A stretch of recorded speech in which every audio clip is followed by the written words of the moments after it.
వాక్యాన్ని వినడానికి చేరవచ్చిన మీ అందరికీ, మీట్లో ఉన్నవారికి మన ప్రభువు ప్రియరక్షకుడైన యేసుక్రీస్తు వారి నామంలో నా హృదయపూర్వక వందనాలండి. ఈరోజు నేను మీతో మాట్లాడే విషయం ఏంటి అంటే, మార్కు సువార్త 12వ అధ్యాయము 41 నుండి 44 వచనాల మధ్యలో ఉన్న సందర్భాన్ని వివరించుకుందాం. మార్కు సువార్త 12వ అధ్యాయము 41 నుండి. ఆయన కానుక పెట్టె ఎదుట కూర్చుండి జనసమూహము ఆ కానుక పెట్టెలో డబ్బులు వేయట చూచుచుండెను. ధనవంతులైన వారు అనేకులు అందులో విశేషముగా సొమ్ము వేయుచుండిరి. ఒక బీద విధవరాలు వచ్చి 2 కాసులు వేయగా ఆయన తన శిష్యులను పిలిచి, కానుక పెట్టెలో డబ్బులు వేసిన వారందరికంటే ఈ బీద విధవరాలు ఎక్కువ వేసనని మీతో నిశ్చయముగా చెప్పుచున్నాను. వారందరూ తమకు కలిగిన సమృద్ధిలో నుండి వేసిరి, కానీ ఈమె తన లేమిలో తనకు కలిగినదంతయు అనగా తన జీవనమంతయు వేసెనని చెప్పెను. ఎవరికైనా తెలియని వాళ్ళు ఉన్నారా ఈ సందర్భం? ఇది మాకు తెలియదండి, బైబిల్లో ఉందని అనేవాళ్ళు ఎవరైనా ఉన్నారా మీలో? ఎవ్వరు ఉండవు కదా. ఖచ్చితంగా ఇది అందరికీ తెలుసు. కానీ ఇందులో ఉన్న విశేషాన్ని, ఇందులో ఉన్న సారాన్ని ఈరోజు చాలా జాగ్రత్తగా నేర్చుకునే ప్రయత్నం చేద్దాం. తెలిసిందే కదా అని వదిలేయకుండా ఎందుకు దేవుడు మరలా వినిపిస్తున్నారు అనేది మాత్రమే వినండి. మీ నుండి కానుకలు ఆశించి మాత్రం నేను ఈ పాఠం చెప్పట్లేదు, అది మీరు దృష్టిలో పెట్టుకోవాలి. యేసుక్రీస్తు ప్రభు వారట దేవాలయానికి వెళ్ళారట. వెళ్ళిన ఆయన ఎక్కడ కూర్చున్నారు? కానుకల పెట్టె ఎదుట కూర్చున్నారు. అసలు కానుకల పెట్టె దేవాలయంలో ఎందుకుంది? ఎప్పటి నుంచి ఉంటుంది? కానుకల పెట్టె దేవాలయంలో ఎందుకుంది? ఎప్పటి నుంచి ఉంది? అదే చూద్దాం. రెండోది, దాని ఎదుటే ఆయన ఎందుకు కూర్చున్నారు? ఇంకెక్కడ స్థలం లేదటారా యేసుక్రీస్తు వారు కూర్చోడానికి? ఎదురుగా ఎందుకు కూర్చున్నారు? అంతమంది అంటే సమృద్ధి కలిగిన వారు, ధనవంతులైన వారు ఉన్నారు కదా, వాళ్ళని గురించి కాకుండా బీద విధవరాల గురించి ఎందుకు చెప్తున్నారు ఆయన? దేవాలయంలోని కానుక పెట్టె ఎప్పటి నుంచి ఉంది అని మనం చూస్తే ఒక మాట మీకు చూపిస్తాం. రాజుల 2వ గ్రంథము 12వ అధ్యాయము 9వ వచనం. అంతట యాజకుడైన యెహోయాదా ఒక పెట్టెను తెచ్చి దాని మూతకు బెజ్జము చేసి బలిపీఠము దగ్గరగా యెహోవా మందిరములో ప్రవేశించు వారి కుడిపార్శ్వమందు దాని నుంచగా, ద్వారము కాయు యాజకులు యెహోవా మందిరములోనికి వచ్చిన ద్రవ్యమంతయు అందులో వేసిరి. ఇక్కడ ఒక దేవాలయములో మనం చదివాం కదా, యెహోవా మందిరములో ప్రవేశించే వారికి కుడి ప్రక్కగా ఏం కనిపిస్తుంది మనకి? ఒక పెట్టె, దాని మూతికి ఒక బెజ్జం పెట్టి దానిని అక్కడ పెడితే దేవాలయంలోనికి ప్రవేశించే వారంతా ఏం చేస్తున్నారంటే కానుకలు వేస్తున్నారు. ఇవి దశమ భాగాలు కాదు. మీరు గుర్తుపెట్టుకోవాల్సిన విషయం, దశమ భాగం వేరు, కానుక వేరు. దశమ భాగం దేవుడు నీకిచ్చిన దానిలో 10వ వంతు తీయాలి. ఇది లేవీలకు ఇవ్వాలి. ఇది కానుక అంతే, ఇష్టపూర్వకంగా తెచ్చి వేసేది. దేవాలయానికి వెళ్ళేటప్పుడు ఖాళీ చేతులతో వెళ్ళకూడదు కాబట్టి దేవుని మందిర సేవకు అవసరమైన వాటిని ఖర్చు పెట్టడానికి ఈ కానుకలు మందిరంలో వేస్తారు. ఇది వేరు, దశమ భాగం వేరు. ఇది మీరు గుర్తుపెట్టుకోవాల్సిన విషయం. ఇక ఈ సందర్భం ఏంటి అంటే మనందరికీ బాగా తెలుసు. యెహోయాదా గారు ఎవరు? యెహోషబత్ గారి భర్త. ఇంకా ఎవరల్లుడు చెప్పాలి? ఎవరల్లుడు? అతల్య గారి అల్లుడు. ఎవరి మేనమామ? యోవాషు గారి మేనమామ. యెజబేలు గారు, అతల్య గారు, వీళ్ళిద్దరెవరు?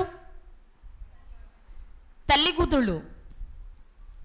క్రొత్త నిబంధనలో హేరోదియ గారు భయంకరమైన లేడీస్ అన్నమాట వీళ్ళు.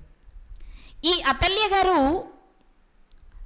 తన కుమారుడు చనిపోగానే రాజకుమారులందరినీ చంపాలి అని లేవడం, ఆ సంగతిని గుర్తించిన అతల్య గారి కుమార్తె యెహోషబెత్ తన భర్త సహకారంతో తన అన్న కుమారుడైన యోవాషుని దాచిపెట్టడం, 7 సంవత్సరాల తర్వాత తన సింహాసనానికి తీసుకురావడం జరిగింది. దేవుడు నన్ను ప్రేమించి నాకు బ్రతికిచ్చి 7 సంవత్సరాలకే నేను రాజ్యానికి వచ్చేలా చేశాడు. నేను రాజ్యానికి రావడానికి దేవుని కృప ఎంతో, నా మేనత్త మేనమామల సహకారం కూడా అంతే అనుకున్నారు యోవాషు గారు. అనుకున్న ఆయన మేనమామకు ఒక విషయం చెప్పాడు. ఏమనంటే, మన దేవాలయం పరిస్థితులు బాగాలేదు, ఎందుకంటే మన నానమ్మ గారు అతలకుతలం చేసేసింది కదా, అంత విగ్రహారాధన చేసి భయంకరమైన కార్యక్రమాలు చేసింది. కాబట్టి ఇప్పుడు ఏం చేయాలంటే దేవాలయాన్ని ముందుగా శుభ్రం చేయాలి, బాగు చేయాలి, పవిత్రపరచాలి. యాజకులను అంటే లేవీ గోత్రికుల్ని యాజకులుగా పెట్టాలి, మంచి పని చేయాలి అని ఒక మంచి ఆలోచన వచ్చింది. ఈ బాధ్యత అంతా తన మేనమామకు అప్పగించాడు.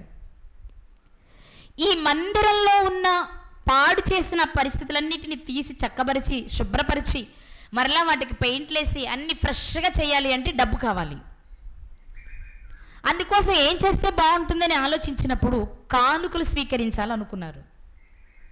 ఈ బాధ్యత యెహోయాదా గారికి అప్పగిస్తే ఆయన ఏం చేశారంటే ఒక పెట్టెను తెచ్చి దాని మూతికి ఒక రంధ్రాన్ని పెట్టి దేవాలయంలోనికి వెళ్ళే వారందరూ కానుకలు వేయడానికి వీలుగా ఆ పెట్టెను దేవాలయం దగ్గర పెట్టారు. ఆనాటి నుండి కానుకలు వేసే సంప్రదాయం పాటిస్తూనే వచ్చారు యూదులంతా. నా మాట అర్థమైందా? ఇప్పుడు మనం కూడా కానుకలు పట్టుకొని వెళ్తాం కదా, మనకెక్కడది? బైబిల్లో ఉంది. దేనికి వాడాలి? దేవాలయానికి సంబంధించిన పనులకు. మన వాళ్ళు పండగలు చేస్తారు, పెయింట్లు వేయాలి, ఖర్చు పెడతారు. లేదా మీటింగ్ జరిపించాలి, ఖర్చు పెడతారు. మీటింగ్ కోసం పాస్టర్స్ని బయట నుంచి రప్పించాలి, లేక వారికి భోజనాలు పెట్టాలి, లేదా మీటింగ్స్ అప్పుడు మన సంఘస్థులందరూ భోజనం చేయాలి, లేకపోతే మందిరంలో ఇతరితర అవసరాలు ఉంటాయి, చాలా అవసరాలు ఉంటాయి. ఇలాంటి వాటన్నిటికీ ఖర్చు పెట్టాలి అంటే ఎవరు వ్యక్తిగతంగా చేయాల్సినంత అవసరం లేదు. ఎవరికి తోచింది వారు మనపూర్వకంగా తెచ్చి ఆ కానుకల పెట్టెలో వేస్తే చాలు. ఇది పాత నిబంధన చట్టం నుండి వచ్చింది. అసలు ఇలా చేయాలి అని వీళ్ళకు కూడా ఎందుకు వచ్చింది అని మనం ఆలోచిస్తే మనం ఏం ఆలోచించామంటే, యేసుక్రీస్తు వారు కానుకలు పెట్టి ఎదురుగా ఎందుకు కూర్చున్నారు? పెట్టుంది కాబట్టి. పెట్టు అక్కడ ఎందుకుంది అంటే పాత నిబంధనలోనే యాజకుడు చేయించాడు రాజు పర్మిషన్తో. ఎందుకు చేయించారు అంటే దేవాలయములోని పనుల నిమిత్తమే. ఇది మర్చిపోకూడదు మనం. అసలు ఇలా చేయాలి, దేవాలయ పనుల నిమిత్తం కానుకలు కావాలి అన్న ఆలోచన వీళ్ళకి ఎందుకు వచ్చింది అంటే మోషే గారి ధర్మశాస్త్రంలో ఈ విషయం ఉంది. ఎక్కడుంది? మనం రాజుల గ్రంథంలో చూసిన ఈ మాటే దినవృత్తాంతాల గ్రంథంలో కూడా కనిపిస్తుంది మనకి. దినవృత్తాంతంలో 2వ గ్రంథం 24వ అధ్యాయం 8వ వచనం నుండి. కాబట్టి రాజు ఆజ్ఞ చొప్పున వారు ఒక పెట్టెను చేయించి యెహోవా మందిర ద్వారము బయట ఉంచిరి. మరియు దేవుని సేవకుడైన మోషే అరణ్యమందు ఇశ్రాయేలీలకు నిర్ణయించిన కానుకను యెహోవా యొద్దకు జనులు తేవలెనని యూదాలోను యెరూషలేములోను వారు చాటించిరి. ఇంతకీ కానుకలు పెట్టి కానుక వేయాలని ఆలోచన రావడానికి కారణం ఏంటి అంటే ధర్మశాస్త్రంలో మోషే గారి ఆ రోజు ప్రవేశపెట్టారు. వారు ప్రయాణంలో ఉండగానే, అరణ్య ప్రయాణంలో ఉండగానే మనపూర్వకంగా కానుకలు తెచ్చిన సందర్భం ఒకటి ఉంది. ఆ సందర్భం జ్ఞాపకం చేసుకుని రాజైన యోవాషు గారు తన మేనమామ అయిన యెహోయాదా గారు ఆలోచన చేశారు. మందిరంలో పనులు జరిగించాలి అంటే మనం తప్పకుండా కానుకలు స్వీకరించాలి. ఎందుకు స్వీకరించాలి? ఇలా తీసుకుంటే ఏమైనా అవుతుందా? కానుకల పేరు చెప్పి దోచుకుందామని అనుకుంటున్నారు యాజకులని అనే నింద మనకు వస్తుందేమని ఆలోచించినప్పుడు ఇది మనం చేసేదేముంది? మన పూర్వీకుడు మన నాయకుడు అయిన మోషేనే చేశారు కదా. కాబట్టి నీతిగా న్యాయంగా మనకు వచ్చే కానుకలు దేవుని పని కొరకే మనం ఖర్చు పెట్టాలి అని ఒక నిర్ణయాన్ని తీసుకున్నారు. బాగుంది. వీళ్ళు నిర్ణయం తీసుకోవడానికి కారణం ఎవరు అనుకుంటున్నాం మనం? మోషే గారు. మరి ఆయన ఎక్కడ చేశారో పని చూద్దాం ఒకసారి. నిర్గమాకాండము నిర్గమాకాండము 35వ అధ్యాయము 20వ వచనం నుండి చదువుకుందాం. ఇశ్రాయేలీల సమాజమంతయు మోషే ఎదుట నుండి వెడలిపోయెను. తరువాత ఎవని హృదయము వాణ్ణి రేపెనో, ఎవని మనస్సు వాణ్ణి ప్రేరేపించెనో వారందరూ వచ్చి ప్రత్యక్ష గుడారం యొక్క పని కొరకును, దాని సమస్త సేవ కొరకును, ప్రతిష్ఠిత వస్త్రముల కొరకును యెహోవాకు అర్పణను తెచ్చిరి. అర్పణ అన్న కానుకన్న ఒకటే. వీరు ప్రత్యక్షపు గుడారము ప్రారంభమైన అరణ్య మార్గంలోనే. ఇప్పుడు ప్రత్యక్షపు గుడారాన్ని ఏర్పాటు చేయాలి అన్నా, గుడారంలో వస్తువులు పెట్టాలి అన్నా, ఆ గుడారంలో సేవ చేసే యాజకులకు వస్త్రాలు కుట్టాలి అన్నా ఖర్చుతో కూడిన పని. ఇదంతా ఎలా అనుకున్నప్పుడు దేవుడు మోషే గారికి చెప్పిన మాట బాగా వినాలి మీరు. దేవుడు మోషే గారికి చెప్పిన మాట ఏమని అంటే, ఎవరు మనపూర్వకంగా ఇస్తారో వాళ్ళ దగ్గర తీసుకుని పని చేయండి. వెంటనే మోషే గారు ప్రజలందరినీ పిలిపించి చెప్పారు ఏమని అంటే, మీలో ఎవరు మీరు ఇష్టపూర్వకంగా చేయాలనుకుంటారు, నా మాట చాలా జాగ్రత్తగా వినాలి. దశమ భాగం ఇష్టపూర్వకంగా కాదు, ఖచ్చితంగా ఇవ్వాలి. కానుక ఖచ్చితం కాదు, ఇష్టపూర్వకంగా చేయాలి. ఈ రెండిటికి తేడా మీరు గమనించాలి. దేవుడు నీకిచ్చిన దానిలో 10వ వంతు లేవీల కొరకు లేక దేవుని సేవ చేసే వారి కొరకు నువ్వు తప్పకుండా ఇవ్వాలి. ఇది రూల్.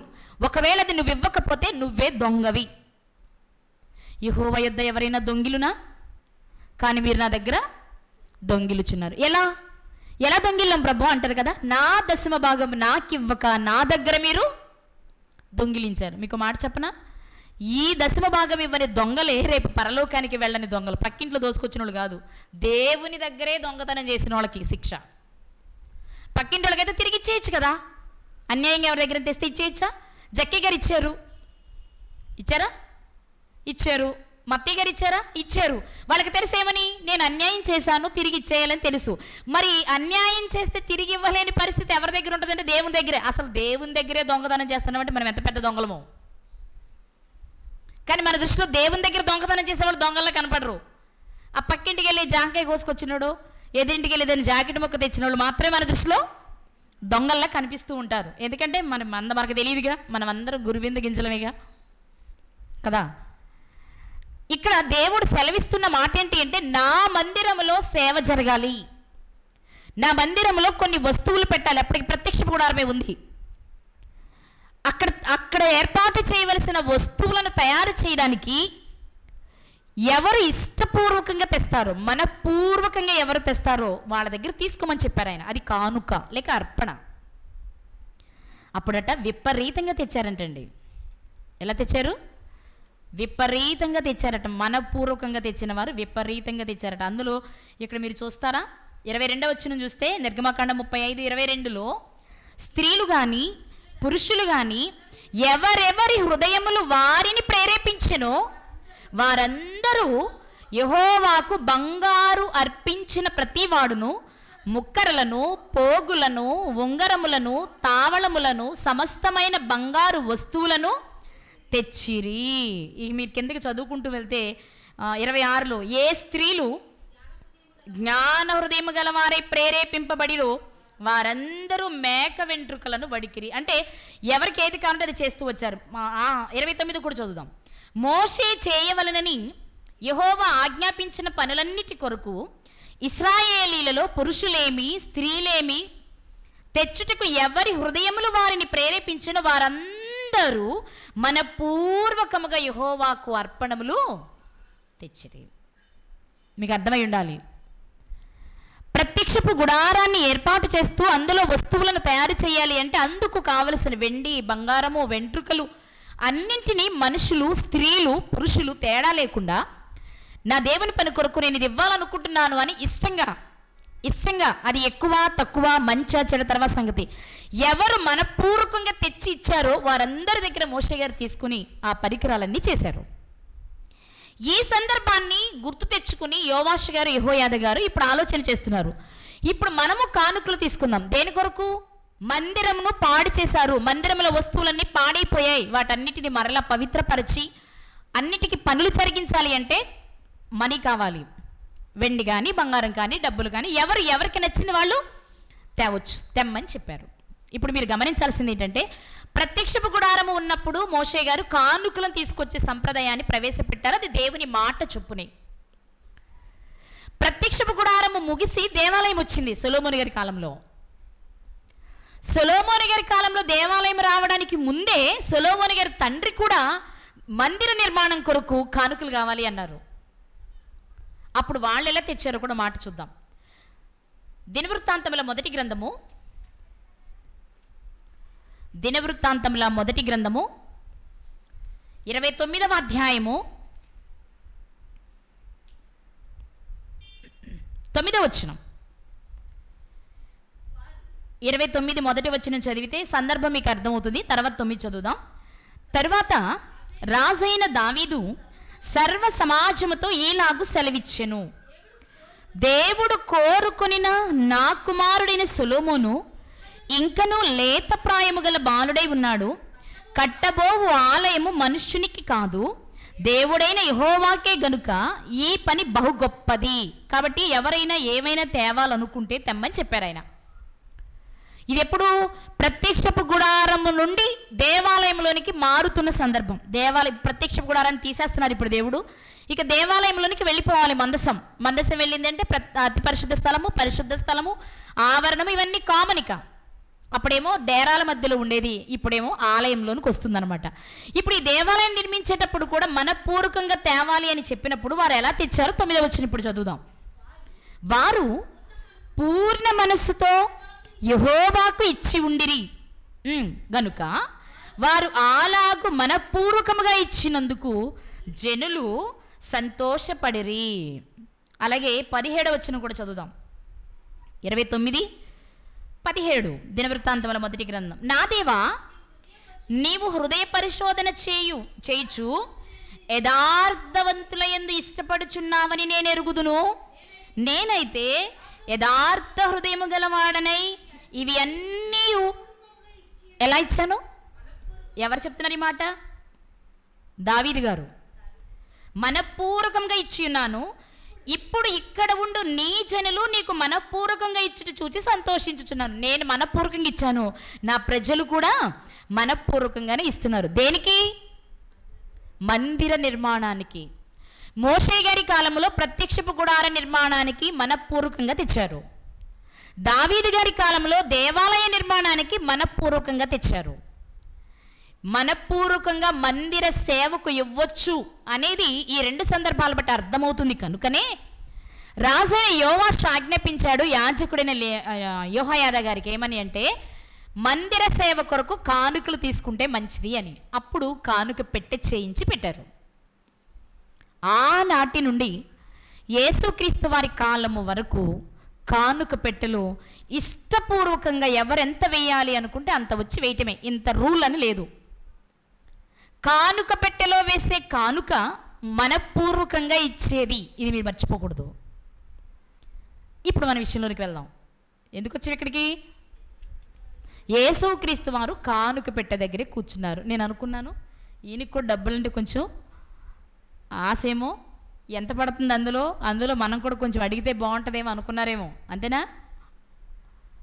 చెప్పరేంటండి? అంతేనా? ఆయనకి అసలు ఆలోచన కూడా, దాని మీద ఆశ కూడా ఏనాడు లేదు ఆయనకి. ఆయన కానుక పెట్టే ఎదుట కూర్చున్నారు, వేసేవారిని పరిశీలిస్తున్నారు అంటే అక్కడ ఏదో ఒక పాఠాన్ని నేర్పాలనుకుంటున్నారు. అది మనం నేర్చుకోవాల్సిన విషయం. ప్రత్యేకంగా ఆ కానుక పెట్టి ఎదురుగా కూర్చోవడంలోని ఆంతర్యం ఏంటి అంటే, అక్కడ ఒక విషయాన్ని ఆనాటి సమాజానికి నేర్పాలి, ఈనాటి సమాజానికి నేర్పాలి. కాతే నేర్చుకున్న విషయము వంక్ర మార్గాల్లో వెళ్ళిపోతుంది కాబట్టి సమస్య తప్ప, విషయం అయితే అప్పుడు ఇప్పుడు ఒకేలా ఉంది. దేవుని ఉద్దేశం మాత్రం ఒకటే, మనపూర్వకంగా ఇవ్వాలి, దేవుని పని కొరకు మాత్రమే ఇవ్వాలి. ఇప్పుడు యేసుక్రీస్తు వారు ఎదురుగా కూర్చుని కానుకల పెట్టెలో డబ్బులు వేయట చూచుచున్నారు. ఎవరంటే ధనవంతులైన వారు అనేకులు అందులో విశేషముగా సొమ్మేస్తున్నారట. అంటే విశేషంగా అంటే ఏంటి? పోటీ. కదా. మనోళ్ళకి ముందు ముఖ్యంగా ఏంటంటే కానుక తెచ్చావా, తెచ్చా, ఎంత తెచ్చావు, ఈరోజు ఈ వారం అంతా వ్యాపారం కొంచెం బాగుంది, లేకపోతే ఈ నెలంతా వ్యాపారం కొంచెం బాగుంది, ఈసారి నేను పోయిన నెల కంటే ఈ నెలకు కొంచెం ఎక్కువ తెచ్చా అంటాడు. కొంచెం గొప్ప చెప్పుకోవాలిగా మనోళ్ళు. పోయిన నెల కంటే ఈ నెల నేను అనగానే ఎదుటివాడు అంటాడు, పోయిన నెల ఎంత వేసావు అసలు నువ్వు ఇప్పుడు ఎక్కువ తేవడానికి అంటాడు. పోయిన నెల ఒక 5,000 వేసాను, మరి ఇప్పుడు ఎంత తెచ్చావు, ఇప్పుడు ఇంకో 5 వేస్తున్నాను, 10,000 తెచ్చాను. ఎవరికోసం? ఇప్పుడు వీడు ఆలోచిస్తాడు, బాబాయ్ నా పక్కన 10 వేసాడంటే నేను ఇంకొక 1,000 ఎక్కువ వెయ్యాలి. వీడు చూసుకొని మనం కూడా అంతే, కట్నాలు రాసేవాడు చూసుకుంటాం, ముందు పైనుండి కిందకి ఎంతమంది వేసారో చూసుకుంటాం, చదువుకుంటాం.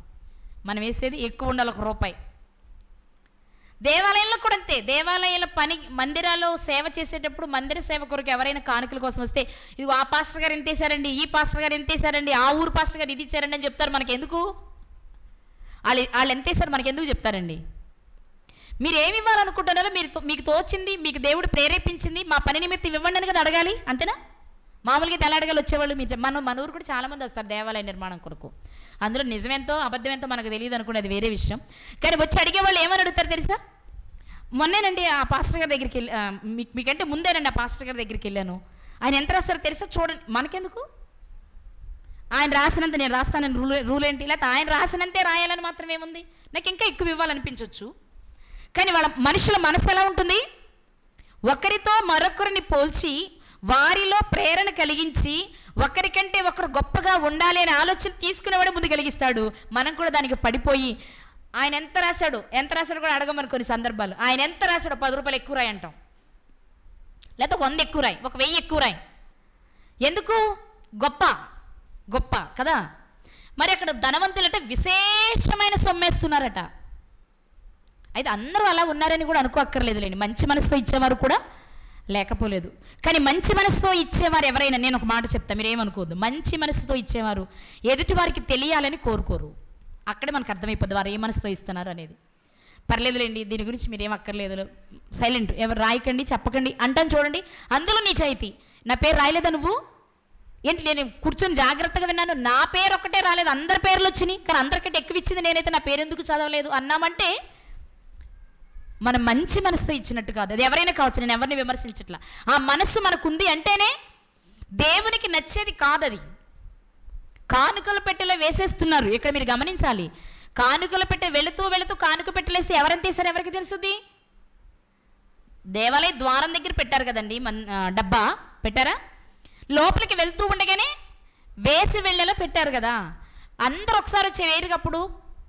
ఇప్పుడు మన డిఫరెంట్ లేండి, సగం ప్రార్థన అయిన తర్వాత కానుకలు పట్టుకుంటున్నాం, కానీ అప్పుడు అలా కాదు.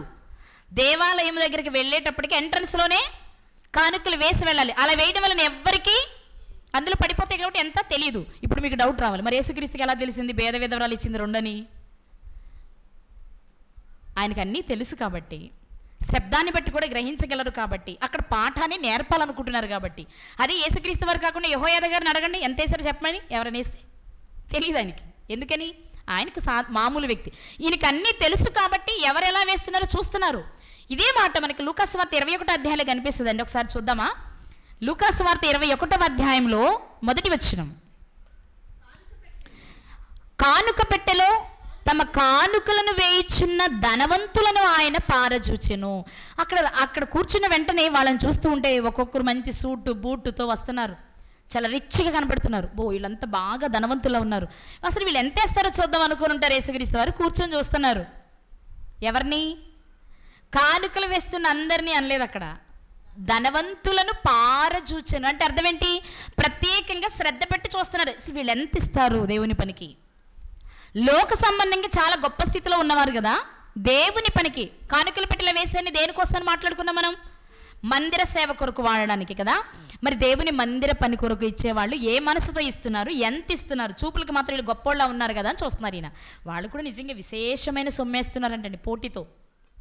వాళ్ళందరినీ చూస్తూ ఉన్నారు. అక్కడట కానుకలు పెట్టే 13 అరలతో ఉంటుందట దేవాలయంలో. ఎన్ని? 13 అరలతో ఒక పెట్టె చేసి ఉంచుతారట.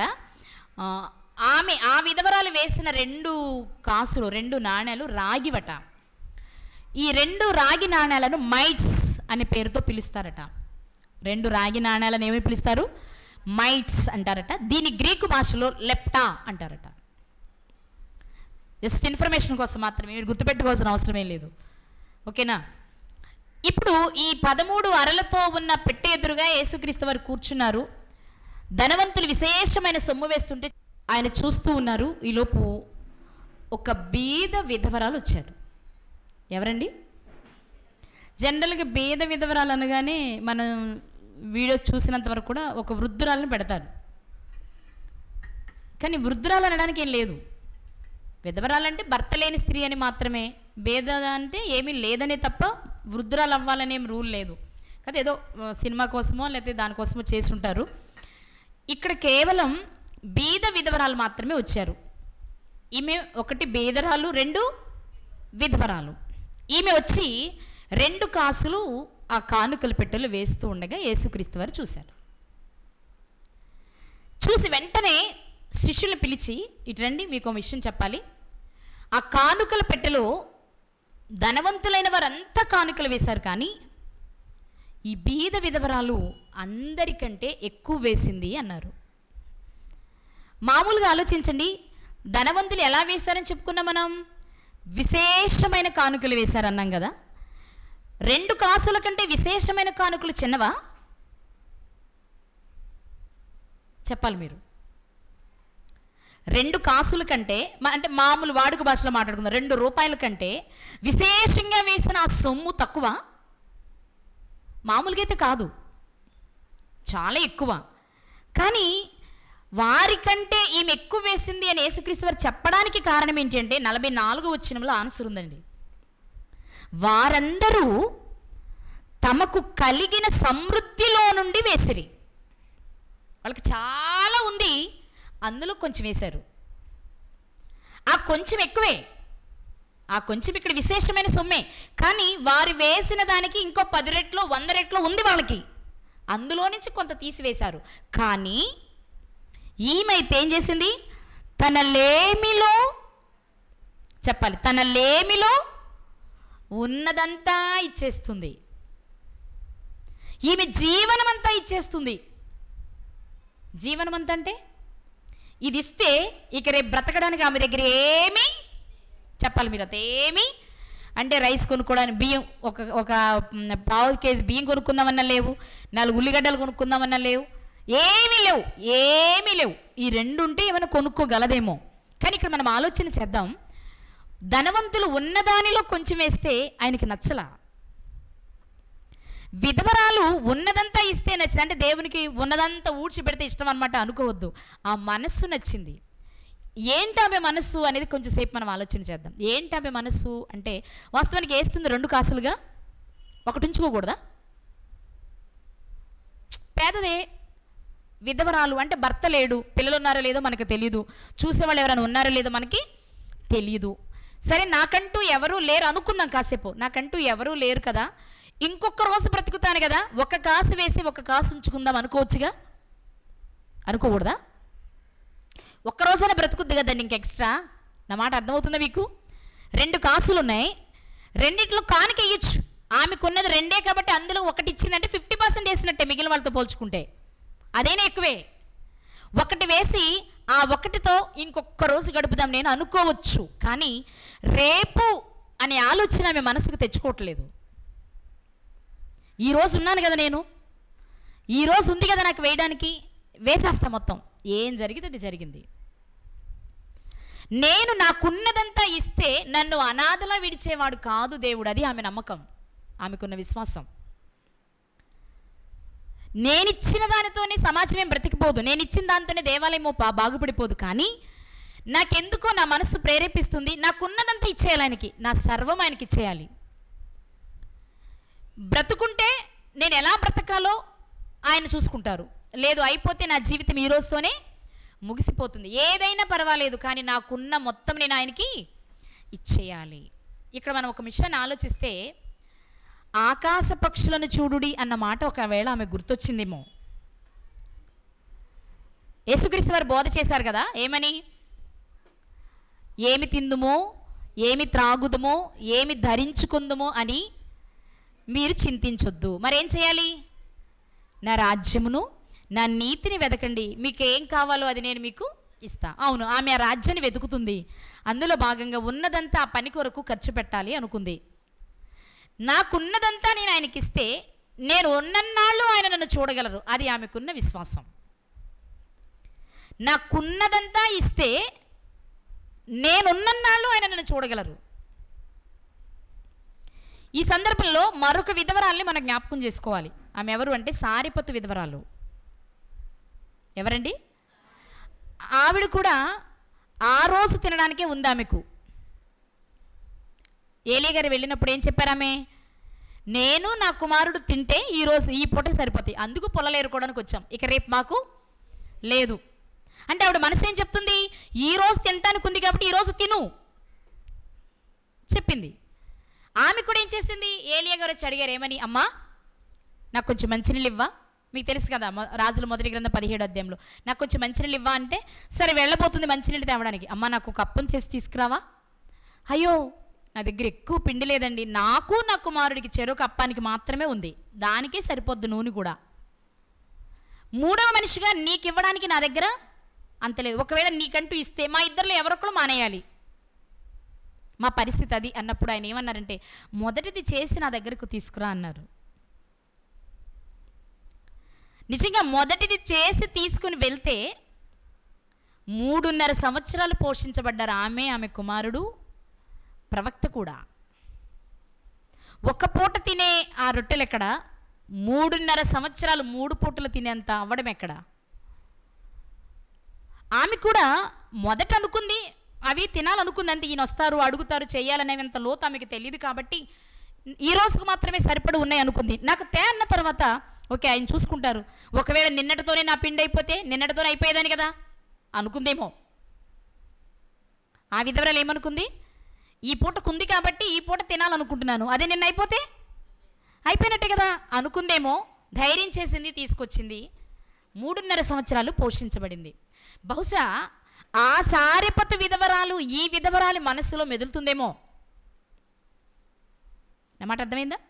ఆ విధవరాలు మెదులుతుందేమో. ఆనాడు విధవరాలు దైవజనునికి ఇచ్చింది కదా, దైవజనునికి ఇస్తేనే 3.5 సంవత్సరాలు పోషించబడితే దేవుని పని కొరకు ఇస్తే నేను ఉన్నంతకాలం పోషించబడతాను కదా. ఈరోజు అలాంటి విశ్వాసం మనకుందా?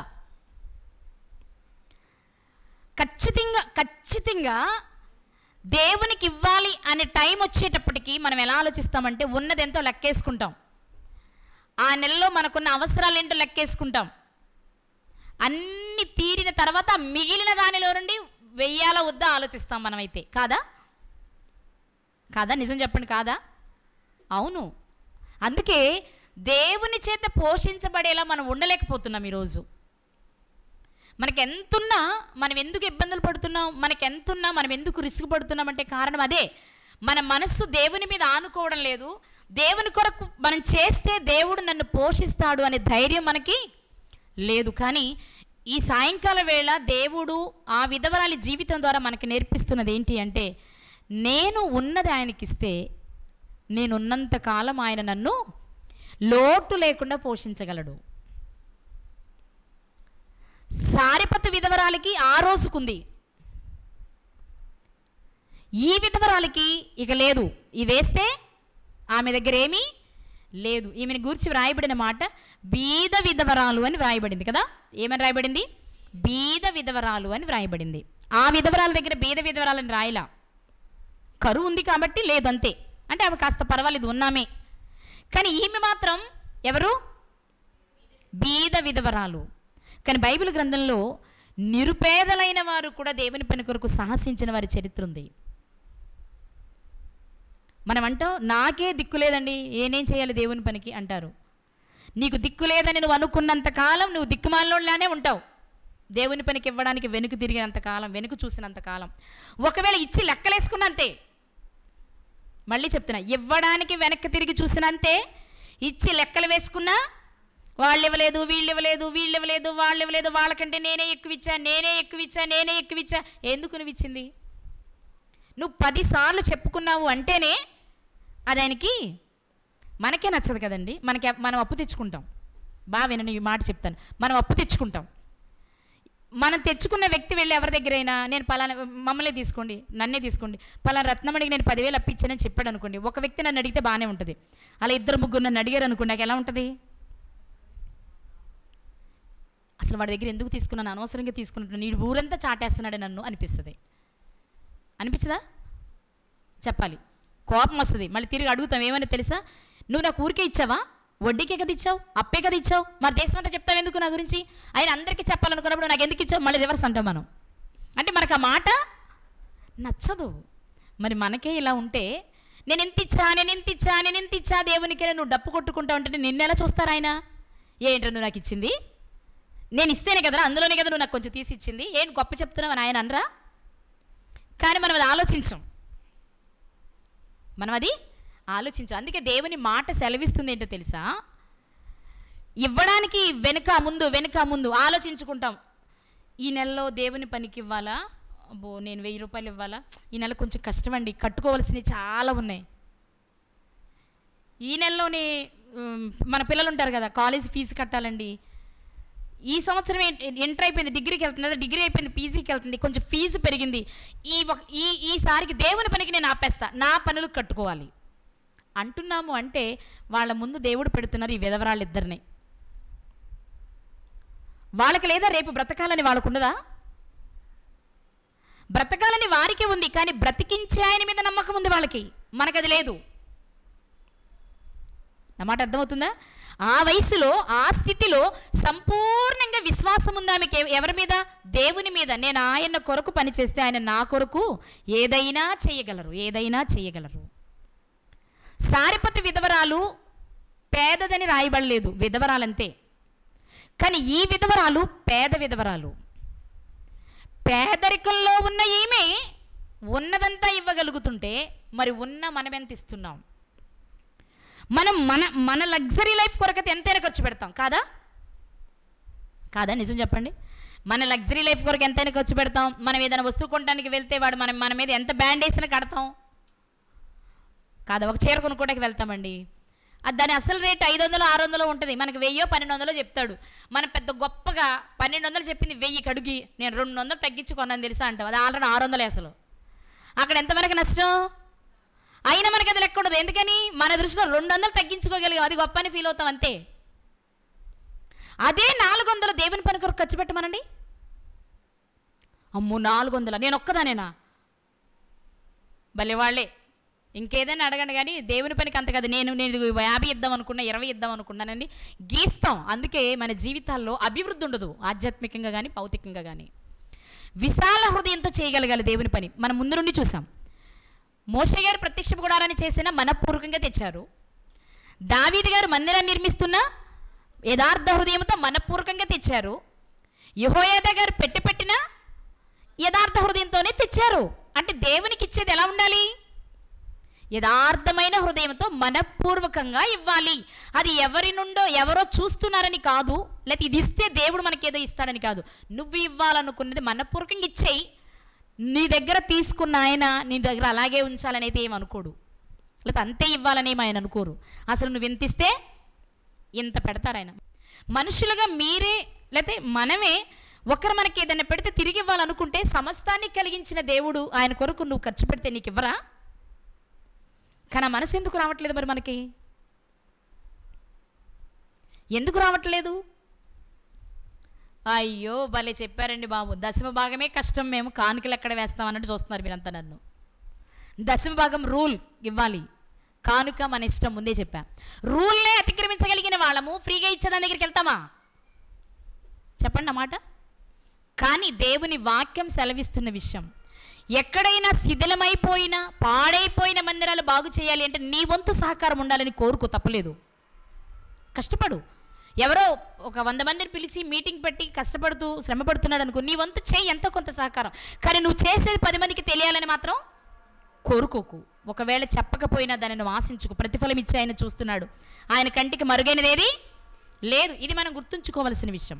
ఈమె పేదరికంలోనే ఉన్నదంతా ఇస్తే మరో నిరుపేదలు ఉన్నారట, వాళ్ళేం చేశారు ఒక మాట చూద్దాం. కొరింథీయులకు రాసిన 2వ పత్రిక 8వ అధ్యాయము. కొరింథీయులకు రాసిన 2వ పత్రిక 8వ అధ్యాయము 2వ వచనం.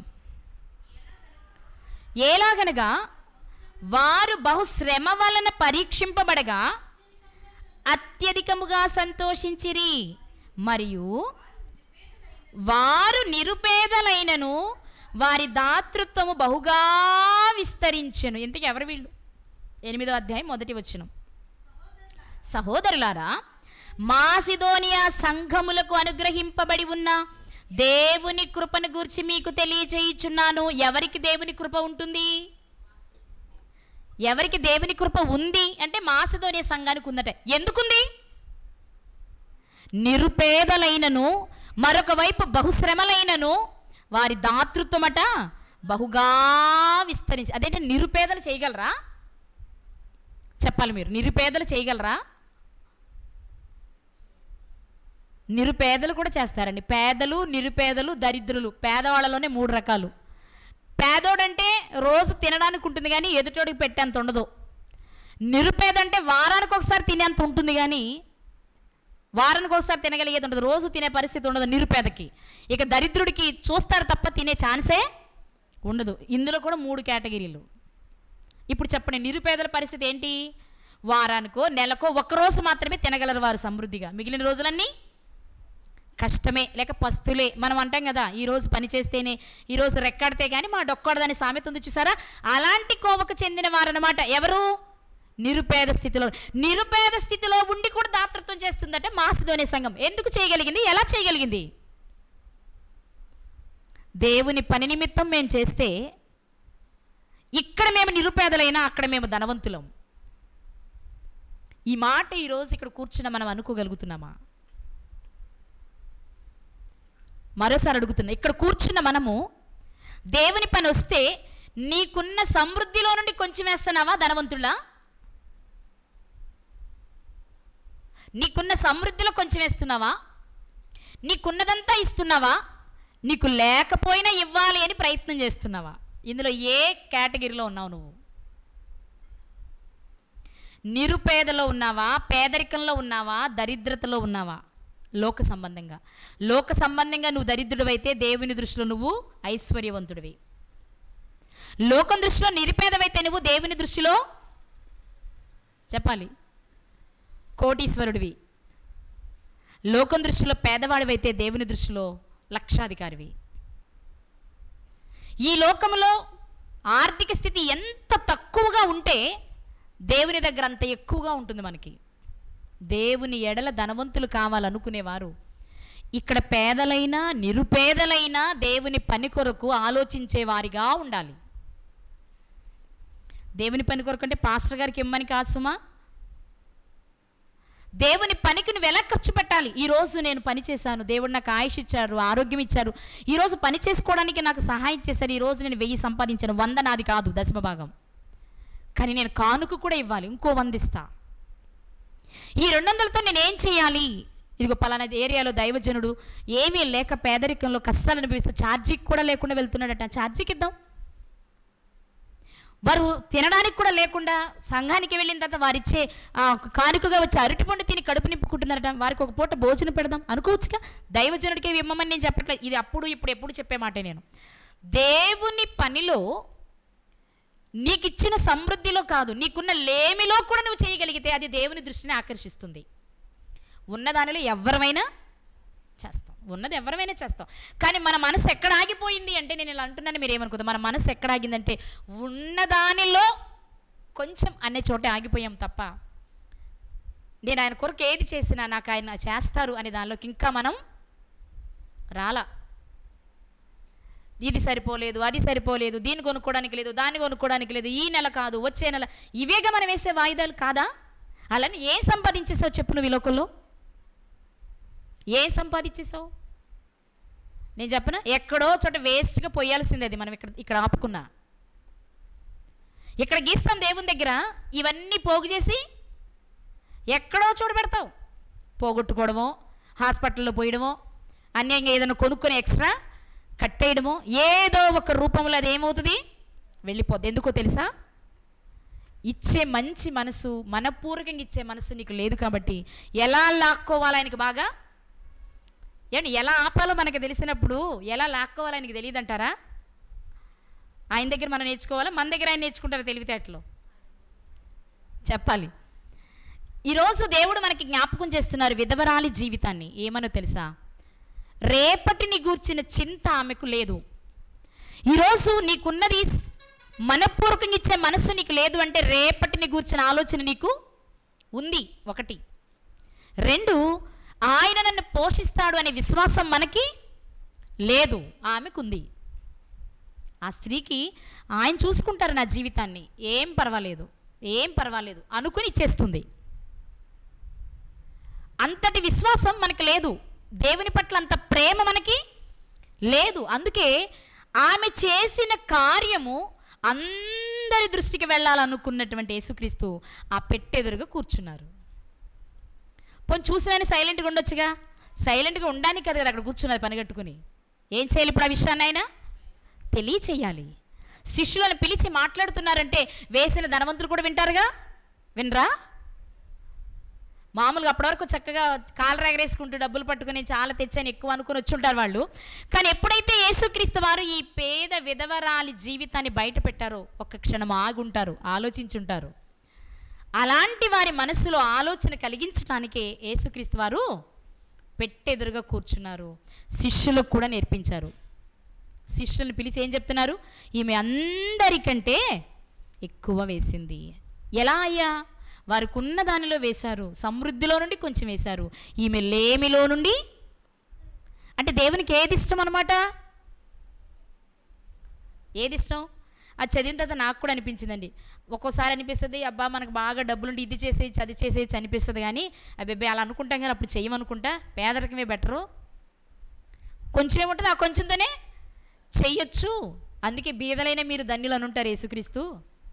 ఆధ్యాత్మికంగా కాదు, భౌతికంగా పేదరికంలో ఉన్నప్పుడు అనుకోండి, ఈ కొంచెం ఇది ఇచ్చేద్దాంలే ఆయన చూసుకుంటారు అనిపిస్తుంది. బాగా ఉంటే భయం, అమ్మో ఎంత ఇవ్వాలా, ఎంత ఇచ్చేయాలా, ఎంత ఇచ్చేస్తే ఇంత నేను ఎంత కష్టపడితే వచ్చింది అనుకున్నావు. నాకు ఈ ప్రశ్నలన్నీ ఎందుకు వస్తున్నాయి? మనకి ధనం మీద వ్యామోహం పెరుగుతుంది కాబట్టి.